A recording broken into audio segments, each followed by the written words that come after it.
กระทรวงทรัพยากรธรรมชาติและสิ่งแวดล้อมได้มีการจัดพิธีพระราชทานวันสร้างตั้งพรรคประชาชนปฏิบัติลาวครบรอบ70 ปีวันที่22มีนาปี2555หาวันที่22มีนา2025และวันเคียดแค้นประชาชนลาววันนักรบเสียองค์ะและเสียสละชีวิตเพื่อประเทศชาติครบรอบ79 ปีก็คือวันที่21มีนาปี2546หา21มีนา2025จัดขึ้นในตอนเช้าของวันที่18มีนา2025เป็นเกียรติพระราชทานและเผยแพร่เสื่อมซึมเอกสารโดยสหายเหล่าเปาส่งณวงไซกรรมการศูนย์กลางภาคห้องเลขาคณะภาคห้องหัวหน้าคณะโฆษณาอบรมศูนย์กลางภาคเข้าร่วมรับฟังมีเลขาคณะภาคกระทรวงคณะประจำภาคกระทรวงคณะหน่วยภาคที่ขึ้นกับคณะภาคหักฐานสมาชิกภาคและพนักงานรัฐกรภายในกระทรวงทรัพยากรธรรมชาติและสิ่งแวดล้อมเข้าร่วมในพิธีพระราชทานสหายเหล่าเปาส่งณวงไซกรรมการศูนย์กลางภาคห้องหัวหน้าคณะโฆษณาอบรมศูนย์กลางภาคได้หวนขึ้นถึงมูลเสื้อประวัติศาสตร์ประวัติแห่งการกำเนิดและเติบใหญ่ขยายตัวของภาคประชาชนปฏิบัติลาวนับแต่เมื่อสร้างตั้งฮอดปัจจุบัน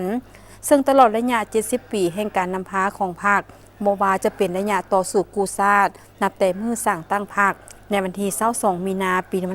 2555เป็นต้นมา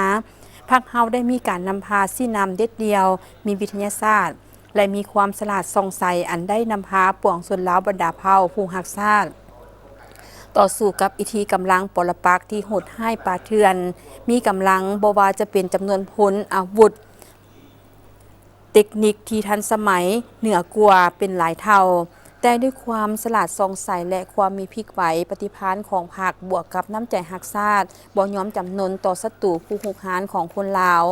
ภาคประชาชนปฏิบัติลาวในเมื่อก่อนก็คือภาคประชาชนปฏิบัติลาวในปัจจุบัน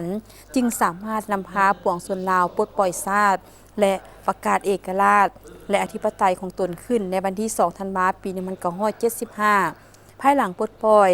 ชาติพรรคเฮาก็ได้นำพาปวงชนลาวดำเนินการปัวแปลงบาดแผลสงครามและปฏิบัติ2หน้าที่ยุทธศาสตร์คือ